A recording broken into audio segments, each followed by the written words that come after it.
Today we're going to teach you how to make sleeping mats for the homeless out of plastic bags.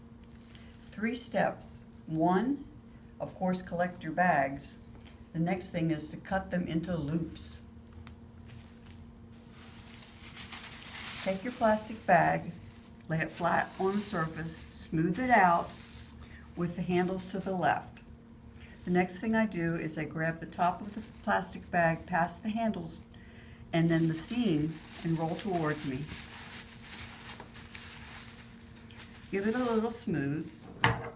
Take some sharp scissors, snip off the handles, snip off the seam, and we're ready to cut the loops. 4 loops. Cut in half. Then take each one of those strips to cut in half, and you have the 4 loops. That's step 1.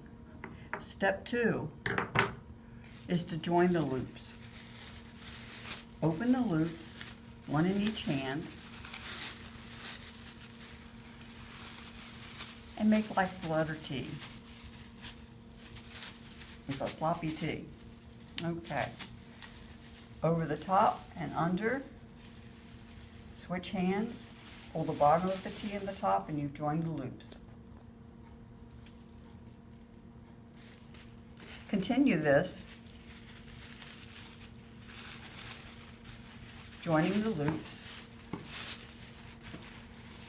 Pull them apart with your fingers if they get a little sticky.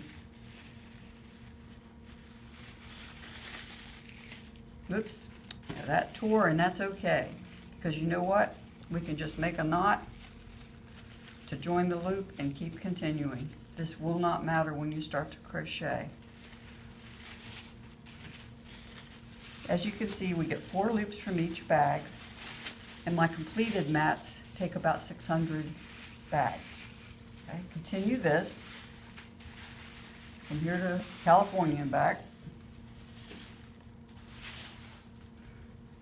And when you have lots and lots of loops joined, just roll them together into what we're calling a ball of PLARN, P-L-A-R-N, plastic yarn.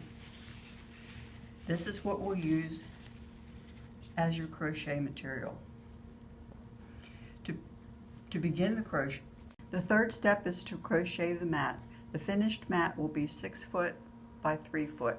So you can either crochet long enough to make 3 feet wide, or you can crochet long enough to make 6 feet wide. To begin the crochet, just pretend this is yarn. On your needle, make the traditional slip knot just like you would do with yarn. Smooth out the pieces so that they don't get all bunched together.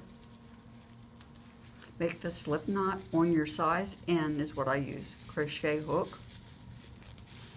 And then begin making your chain, just like as if this was yarn.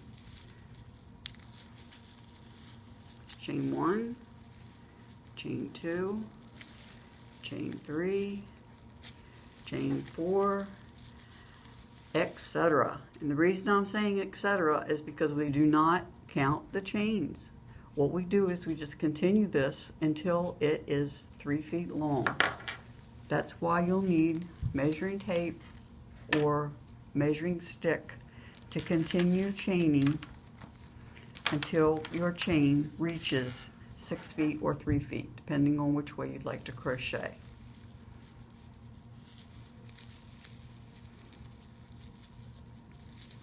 Keep checking the length of your chain as you crochet, because sometimes your stitches are tight and sometimes your stitches are loose. Again, we're not counting chains. What we're doing is we're measuring. Continue to make your chain excuse me, until it's its desired length, and make sure you keep your links loose, very loose. So much easier to work with.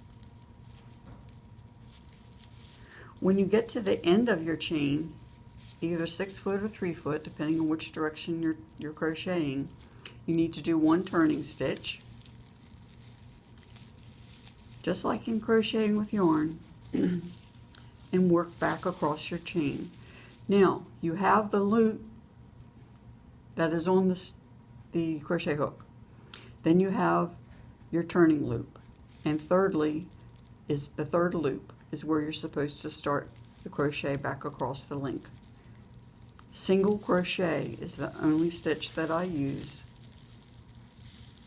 in crocheting this mat.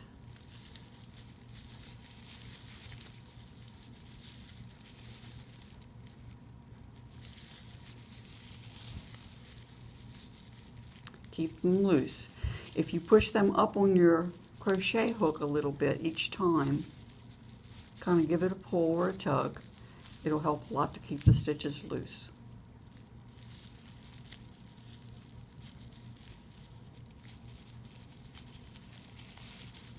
Continue this until you're at the other end,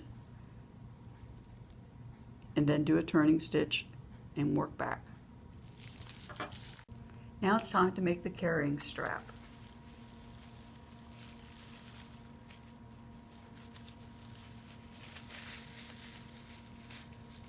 For the loop, 12 stitches. 1,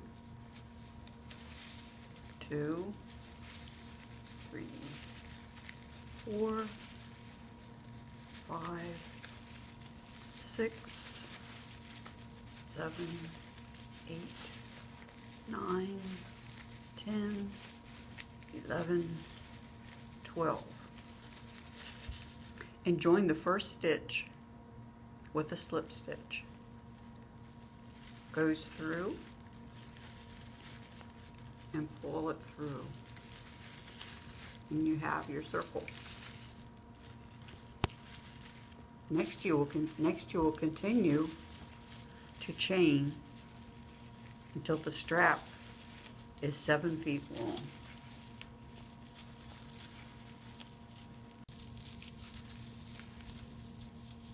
After the length of your strap measures as 7 feet, it's time to do the 12 chain for the circle. 1, 2, 3, and remembering to keep it loose. 4,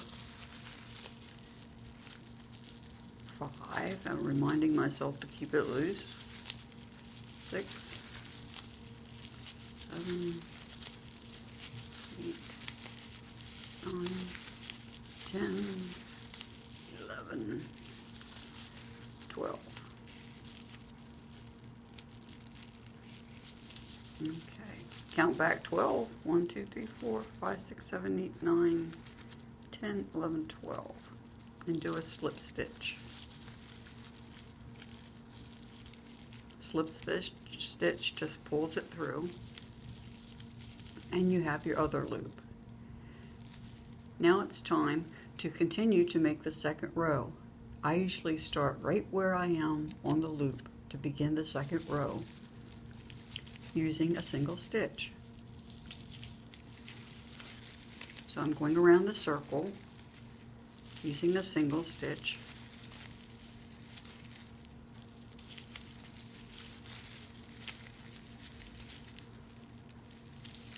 And then when I get back to the strap, I will continue down the strap with a single stitch to make the strap 2 rows in width.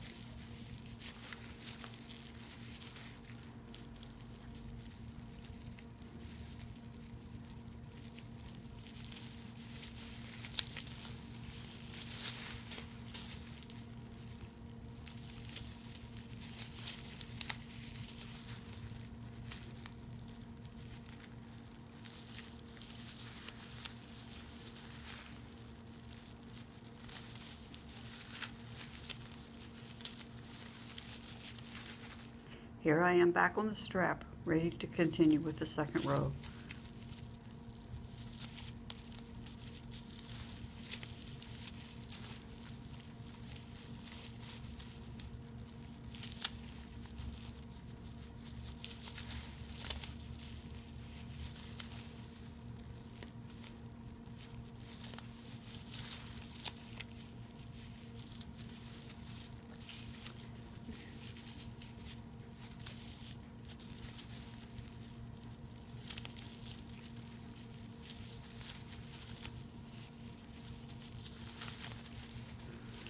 Continue this process with as many rows as you'd like to make the strap wide enough for carrying.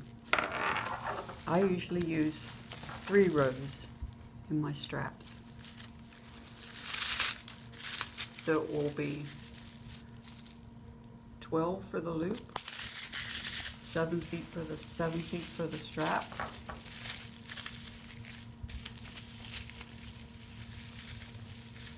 and then 12 again for the circle on the end. Now that you've made your strap and your sleeping mat, it's time to put them all together. Smooth the mat out on a hard surface. Remember, plastic stretches, so try to shape the mat best you can. Sometimes the users of these mats will place clean shirts or toiletries or other items they wish to carry in the center before they fold it. Fold it lengthwise.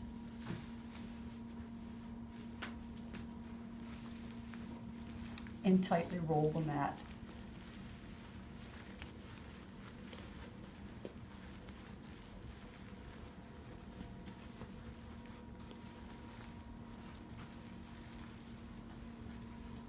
To attach the carrying strap, find a loop at one end and push the strap through the loop. Pull it to make a slip knot.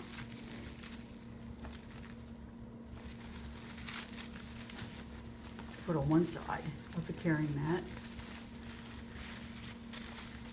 Pull tightly a slip knot. And do the same with the loop on the other side. Push through, pull to make a slip knot,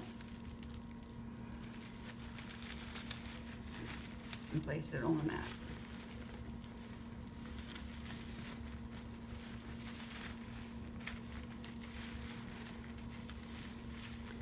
Pull tightly. And now you can see that the mat is easy to carry.